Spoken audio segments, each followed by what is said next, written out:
할렐루야. 온라인 예배에 오신 여러분을 주님의 이름으로 환영합니다. 사랑하고 축복합니다. 다 함께 영과 진리로 예배하실 때 하나님께 찬송 올려드리겠습니다.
다 같이 기도하시겠습니다.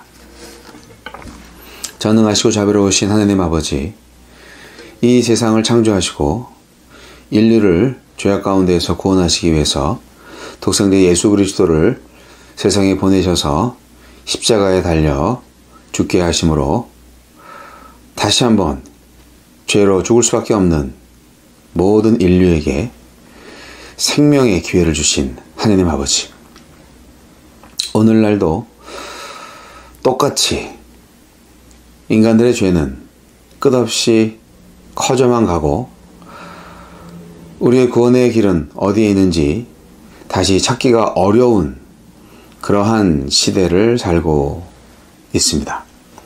주님, 이럴 때일수록 더욱더 이 어두운 세상에 빛이 되는 하나님의 말씀을 전하는 교회가 세워지기를 소원합니다.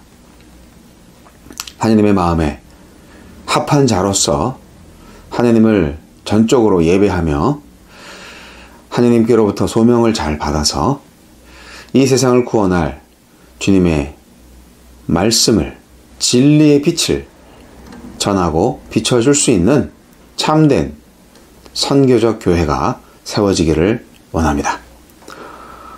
오늘 예배 가운데에서 우리에게 위대한 사명을 주시는 하나님을 발견하게 하시고 새로운 사명을 주시는 하나님을 찬양하며 하나님의 뜻에 전적으로 순종할 수 있는 교회가 되게 하여 주시옵소서. 예수님 이름으로 기도합니다. 아멘.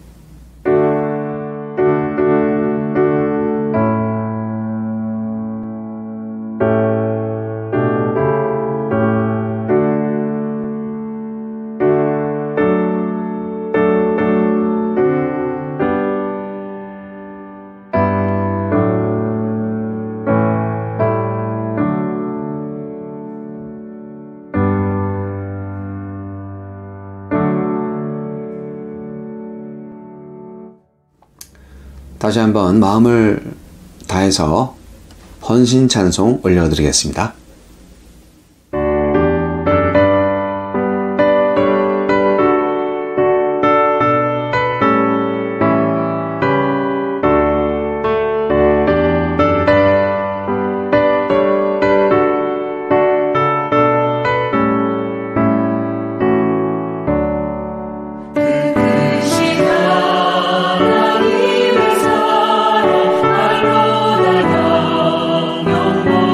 영원하게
헌금을 위해서 기도하시겠습니다.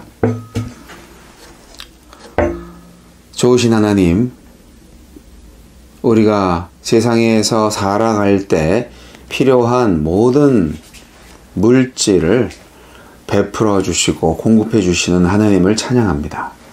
우리가 드리는 주일 헌금과 11조 헌금과 선교 헌금, 감사 헌금, 그 밖의 모든 지정 헌금들이 하나님의 나라에 요긴하게 사용될 수 있도록 하시오며, 우리가 드리는 믿음의 제사가 많은 사람들을 살리는 선교의 열매를 거둘 수 있는 좋은 도구가 되게 하여 주옵소서. 교회가 날로 날로 강하여지고 부강해지고 지혜로워지고 아름다워지기를 원합니다.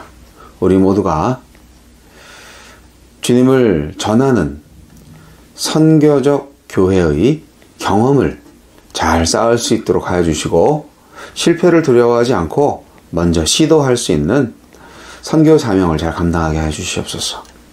하느님의 크신 은혜와 사랑으로 우리의 인생을 복되게 하여 주옵소서. 감사드렸고 예수님 이름으로 기도합니다.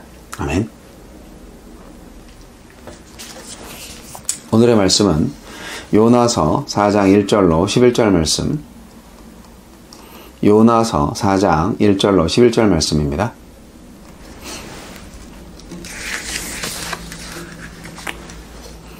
읽어드리겠습니다.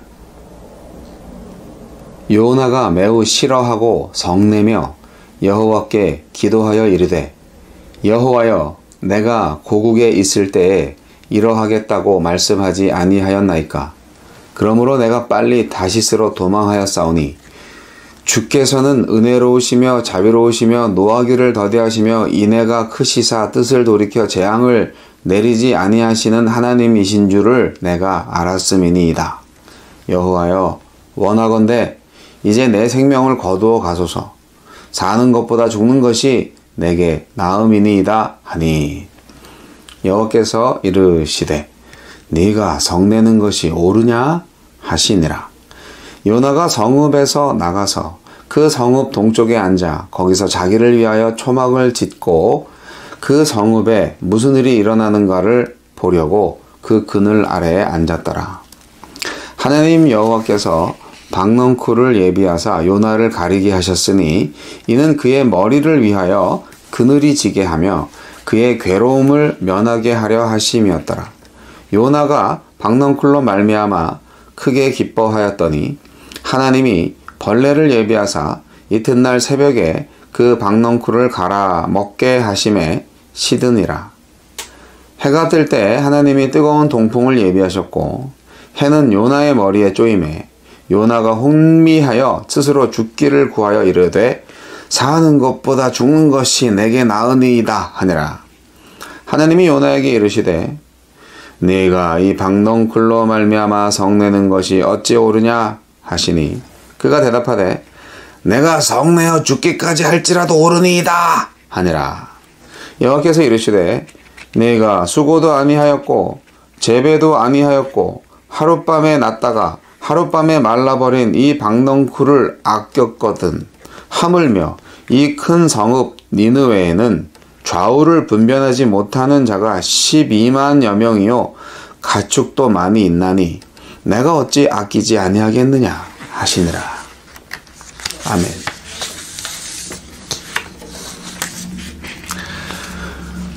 오늘 이 말씀을 통하여서 함께 나누고자 하는 교훈은 분노하는 요나를 달래시는 하나님입니다. 요나서는 온 우주를 창조하시고 통치하시는 하나님을 드러내고 있는 성경입니다. 하나님은 자기 나라와 자기 민족만을 사랑하고 자기 나라, 자기 민족만 최고라고 생각하는 마음을 싫어하시고요. 그분의 은혜는 국경과 민족을 초월하기 때문에 누구든지 하나님을 찾는 자가 있다면 하나님은 그를 환영하십니다. 요나서는 하나님의 필요에 따라서 그분의 절대적인 주권과 섭리를 통해서 그분의 종의 의지를 완전히 꺾으시면서까지 역사하신다. 그러한 진리를 제대로 가르쳐 주는데요. 하나님께서는 준비된 자를 쓰시지만 필요에 따라서 준비되지 않은 자도 쓰신다 하는 것을 요나서를 통해서 알게 됩니다. 하나님은 세계를 구원하시고자 합니다. 그렇죠? 하나님이 이스라엘을 먼저 선택하신 이유는 단순히 이스라엘만 복주기 위해서가 아니고 이스라엘을 통해서 모든 민족이 복을 얻게 하려는 데 있습니다. 따라서 이 이스라엘의 자기 중심적인 편협한 태도, 이런 거는 결코 하나님께서 기뻐하지 않는 겁니다. 하나님의 세계 선교는 이스라엘이 순종을 하든 하지 않든 결국 완성될 것입니다. 아무리 하나님의 종이 불순종하더라도 말입니다. 이것이 요나서의 주제입니다. 오늘 선택한 본문 말씀은 요나서의 결론 부분인데요. 요나서의 배경에 대한 설명을 좀 드리겠습니다.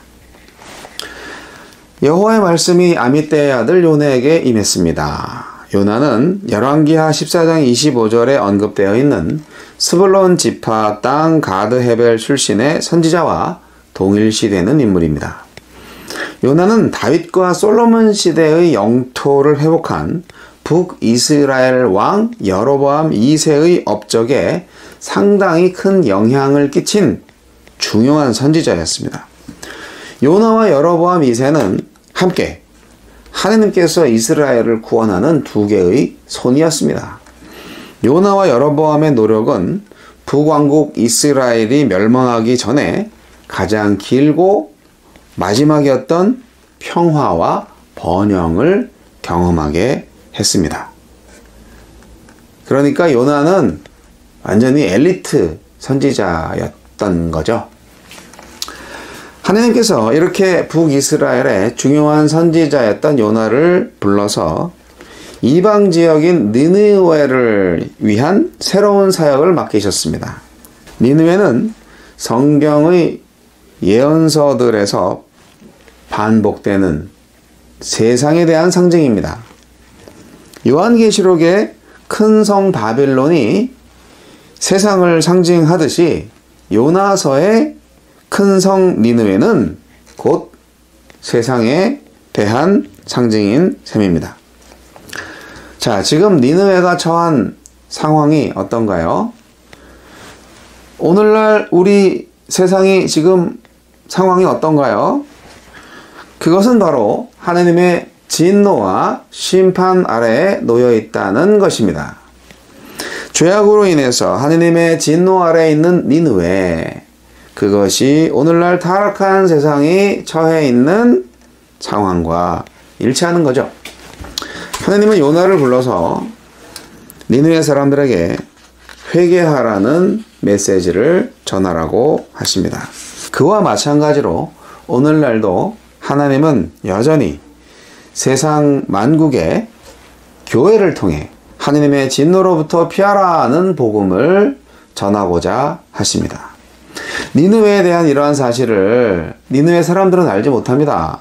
오직 하나님의 말씀만을 들은 선지자 요나만이 압니다. 오늘날 이 세상도 마찬가지입니다. 세상은 죄악으로 눈이 가려워져서 자신들의 하나님의 진노 아래 있다는 것을 깨닫지 못합니다.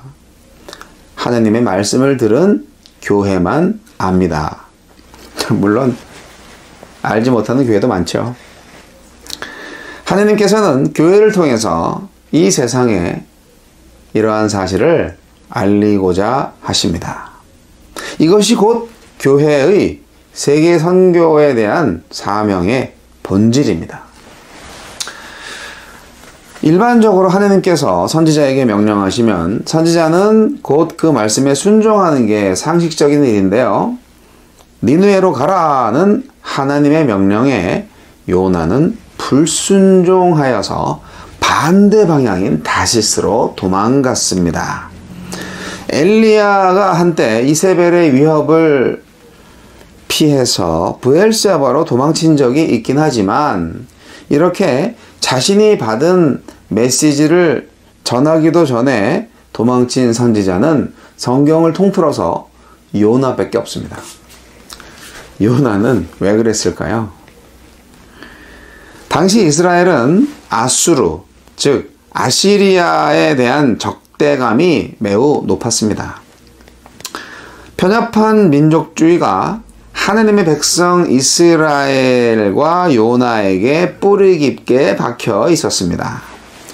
이러한 자기중심적인 배타주의적 민족주의적 편견은 요나로 하여금 니느웨를 구원하시려는 하나님의 마음을 깊이 헤아리지 못했습니다. 오늘날에도 세계 선교 사명을 제대로 받아들이지 못하는 자기중심적인 교회, 민족주의적인 교회가 꽤 많이 있습니다. 하나님의 얼굴을 피해서 바다로 도망간 요나는 어떻게 되었나요? 도망친 요나에게 하나님은 어떻게 반응하셨나요? 하나님은 만물의 창조주이시며 만물을 통치하시는 분이십니다. 자연의 모든 사물을 자유자재로 자신의 도구로 사용하실 수 있으시죠. 요나가 도망치는 길에 만난 바다의 폭풍우는 결코 우연이 아니었죠. 풍랑을 만난 배의 선원들은 배가 파손되지 않도록 하기 위해서 배에 있는 물건들을 버리거나 자신들의 신에게 기도합니다. 하나님께서 보내신 세상의 위기 상황에 대해서 세상 사람들의 눈물겨운 노력들이 잘 드러나 있습니다. 세상은 자기들이 믿는 헛된 신에게 도움을 청하면서 또 자기들의 지혜와 수고로 닥친 위기를 극복하기 위해서 노력을 합니다. 배의 선원들은 이 풍랑의 위기의 원인이 무엇인지 찾아내기 위해서 안간힘을 쓰는데요. 제비뽑기를 했더니요, 요나가 당첨되었습니다. 선원들이 던진 제비는 바로 하나님의 손안에 있었습니다. 요나가 바로 이 재앙의 장본인이라는 사실이 밝혀졌을 때 이기도 드린 선원들 앞에서 요나는 얼마나 부끄러웠을까요? 당대 최고의 이스라엘의 선지자인데 말이죠. 이건 마치 세속화된 오늘날의 교회가 세상 사람들로부터 부끄러움을 당할 때와 비슷한 느낌이지 않을까 생각이 듭니다.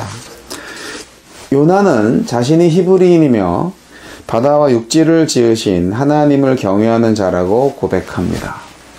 말은 청산유수로 잘합니다. 직업이 선지자라서 그런가요? 요나는 자신을 바다에 던지라고 합니다. 그런데 이때도 요나는 하나님께 회개하지 않습니다.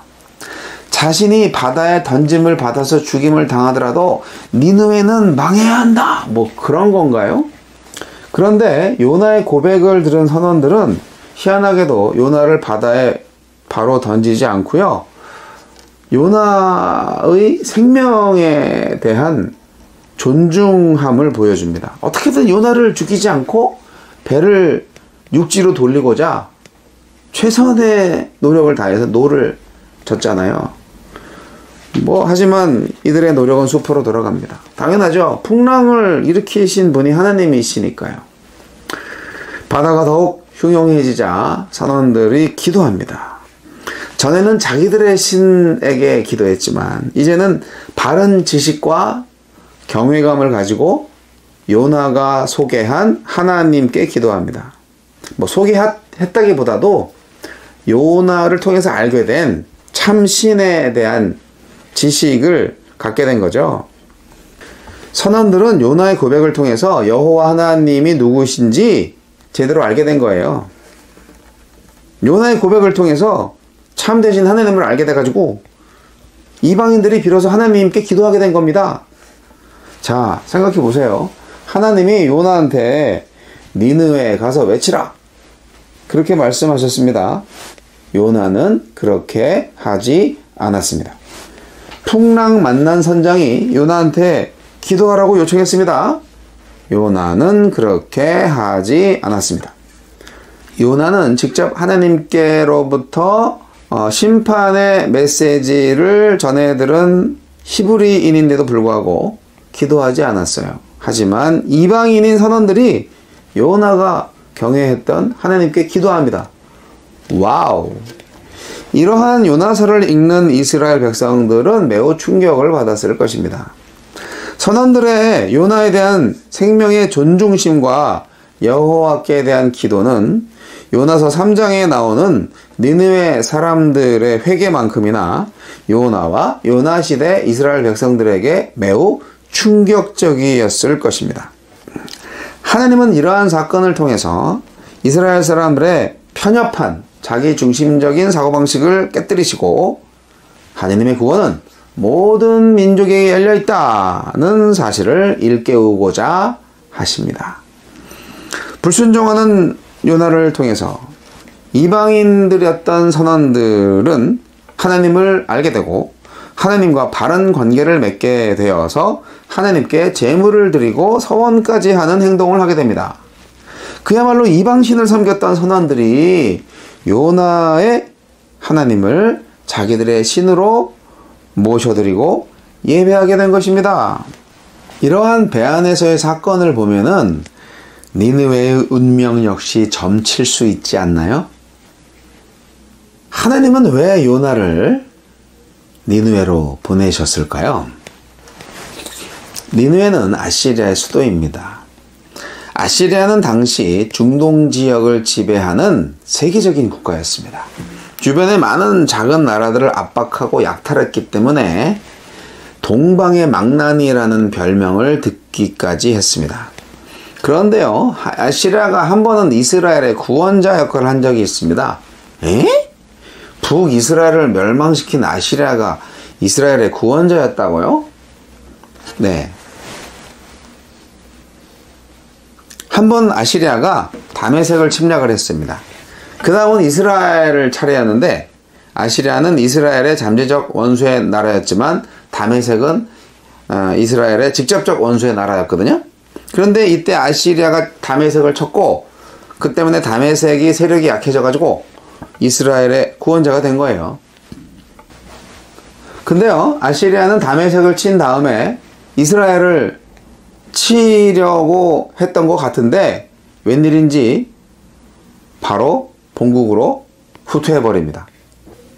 왜냐하면 북쪽 아라랏이라는 신흥 제국의 침공을 받았기 때문입니다. 그때 아시리아는 아라랏 제국에게 완전히 패했고 그 이후에 설상가상으로 나라가 전염병과 흉년과 기근으로 말할 수 없이 곤고해지고 피폐해졌습니다. 더구나 그때 아시리아에는 태양이 완전히 사라져 없어지는 큰 일식이 있었는데요. 천체를 숭배하고 태양을 우상으로 섬기는 아시리아에게는 참으로 놀랍고 두려운 그런 현상이었죠. 그들은 공포에 질려 있었습니다. 바로 이때 하나님이 요나를 니느웨로 보내신 것입니다. 이 당시 니느웨는 그야말로 추수하기 딱 좋은 곳으로 되어져 있었던 것이죠. 왜 요나가 하나님의 명하신 대로 3일 동안 외치지 않고 단 하루만 외쳤는데도 니느웨가 바로 회개한 이유를 조금 이해하시겠죠? 현재의 아시리아인들은 전통적으로 아람어를 사용하는 중동 최고 문명 국가인 고대 아시리아 제국의 후손으로 6770여 년의 역사를 가집니다. 아시리아인들은 아라이아인, 아랍인 혹은 쿠르드인이 아니고요. 종교도 이슬람이 아닙니다. 아시리아인들은 중동에서 아람어를 사용하는 기독교인들로 고유의 언어와 문화 그리고 전통을 가지고 있습니다. 예수님도 아람어를 사용하셨죠. 비록 아시리아 제국은 기원전 612년에 바벨론에 의해서 멸망했지만 역사와 기록은 현재까지 지속되고 있습니다. 아시리아의 중심부 위치는 현재 이라크 북부, 시리아 북동부, 터키 남동부 및 이란의 북서부에 위치합니다. 고대 아시리아의 수도인 니네베의 유적은 북부 이라크 모술 근처에서 발견되었습니다. 니네베가 성경에 나오는 니느웨죠. 배경 설명이 너무 길었네요. 오늘 설교 제목이 뭡니까? 분노하는 요나를 달래시는 하나님이라고 했죠. 요나가 분노한 이유가 뭔가요? 자신의 원수의 나라 니느웨가 회개하고 멸망하지 않았기 때문이죠. 요나는 니느웨가 멸망하기를 소원했고요. 40일이 다 찰 때까지 성읍이 내려다 보이는 동편 언덕에 올라가서 구경을 하기로 했습니다.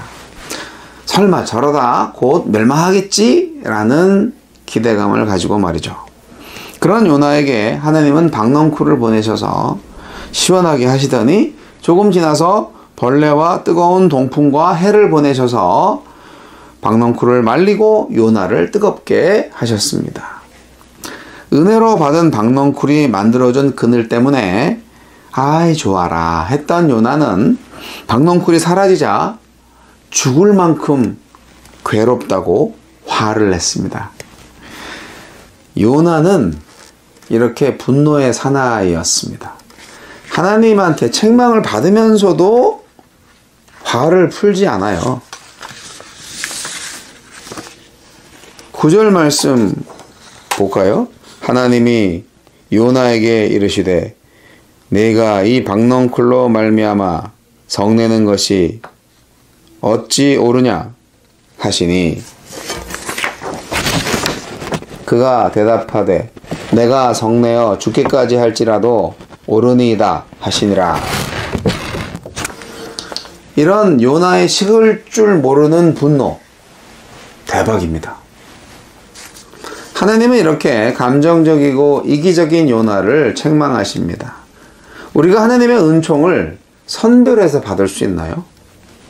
요나가 어떻게 니느웨를 사랑하시는 하나님께 화를 낼 수 있습니까? 너무 건방지지 않습니까? 근데요, 우리도 똑같아요.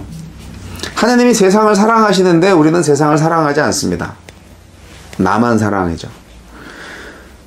그리고 내가 싫어하는 사람을 사랑하시는 하나님께 화를 냅니다. 우리는 내 원수 같은 사람이 잘 되는 것을 보면은 배가 아픕니다. 머리도 아픕니다. 하나님이 왜 아직도 저런 인간을 살려두셨냐고 원망도 하지요. 하지만 우리가 하나님의 뜻을 어떻게 다 알 수 있겠어요? 나는 다른 사람의 원수가 된 적은 없나요? 사랑하는 성도 여러분, 우리는 요나의 범죄를 똑같이 저지르지 말아야 합니다. 요나의 분노가 우리를 다스리지 못하게 해야 합니다. 그러려면 어떻게 해야 되죠? 첫째, 마음속에 증오심을 해결하세요. 마음속에 누군가 미워하는 사람이 있으신가요? 그 미움을 주님의 십자가에 못 박아 버리셔야 됩니다. 그리고요, 두 번째로 합당한 분노인지 분별하셔야 돼요. 하나님이 요나한테 네가 화를 내는 것이 합당하냐? 여러 번 물어보셨어요. 합당한 분노가 아니면 빨리 거두어 들이시기 바랍니다. 세 번째로 분노가 습관화되지 않도록 조심하셔야 됩니다. 자꾸 하면요 습관이 되고요, 이 습관은 우리의 인격으로 바뀝니다. 요나는 제가 볼 때는 다혈질이었던 것 같고요, 업앤다운이 심한 사람이었어요. 분노 습관화되지 않도록 조심하시기 바랍니다. 그리고요, 네 번째로 우리가 요나의 실수를 범하지 않으려면, 요나와 같은 죄를 저지르지 않으려면 극단적인 사고방식을 정리하셔야 됩니다. 극단적인 사고방식을 가진 사람은 되게 고집이 세고요, 아주 강해요. 그래서 타협할 줄 모릅니다. 하나님의 뜻이 어디 있는지 알면서도 자기 주장을 굽히지 않아요. 요나가 바로 그런 사람이었습니다. 요나가 그토록 싫어했던 니느웨를 주님이 사랑하신다는 사실을 여러분 기억하시기 바랍니다. 선교사로서 뿐만 아니라 한 신자로서도 인격적인 결함이 많았던 요나를 끝까지 고쳐가면서 사용하신 하나님의 은혜와 사랑을 기억하시기 바랍니다. 요나를 사랑하신 하나님께서 저와 여러분을 사랑하십니다. 오늘도 세상으로 가라 하십니다. 오늘 저와 여러분의 니느웨가 어디입니까? 여러분 주위에 누가 니느웨 사람입니까? 오늘 그에게 무슨 말을 하겠습니까? 기도하시겠습니다. 모든 인류를 사랑하시는 거룩하신 하나님, 정의로우신 하나님, 사랑의 하나님을 찬양합니다. 주님의 구원은 주님의 손에 달려 있습니다. 우리가 절대 판단할 수 없습니다. 오직 하나님의 구원의 역사를 바라보며 하나님의 말씀에 순종하여 하나님께 온전한 예배를 드릴 수 있는 주의 종으로 살게 하여 주옵소서. 주님의 영광을 보게 하여 주옵소서. 이 땅에 한 영혼이라도 하나님의 말씀을 통하여서 살아나는 것을 보게 하여 주옵소서. 주님의 말씀을 온전히 전하는 선교적 교회가 되기를 원합니다.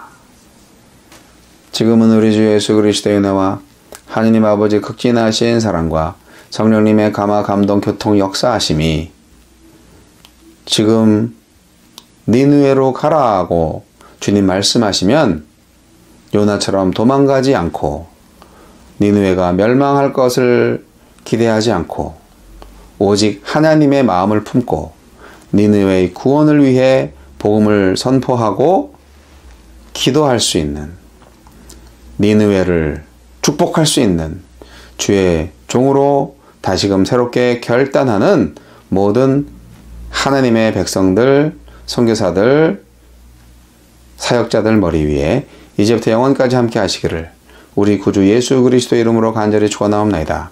아멘.